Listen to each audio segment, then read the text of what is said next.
Bien qu'elle reconnaisse une avancée qu'elle qualifie de symbolique dans l'amélioration des conditions des personnes en situation de handicap au Maroc, les associations soulignent que le décret publié en février dernier ne prévoit aucune amélioration concrète des conditions de vie des bénéficiaires.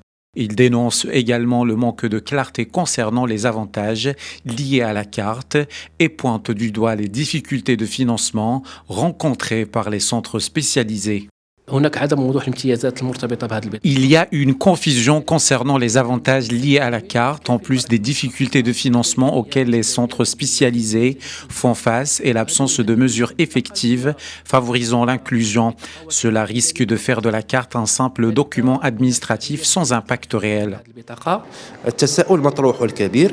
Le plus grand point d'interrogation demeure: où sont les ressources humaines et matérielles qui accompagneront la mise en place des critères médicaux et sociaux? Quelles seront les catégories qui bénéficieront réellement des services?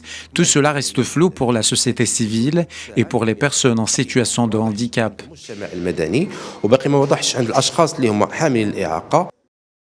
Un manque de clarté dans les critères d'évaluation et une grande confusion des avantages. Voilà les principales critiques des associations, notamment celles œuvrant dans le domaine du handicap mental. Ces dernières affirment qu'aucune information précise ne leur a encore été communiquée concernant la méthodologie de classification des handicaps ni les niveaux de soutien à prévoir.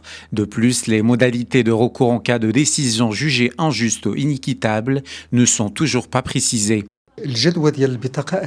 L'utilité de la carte est essentielle à discuter car elle est liée au service.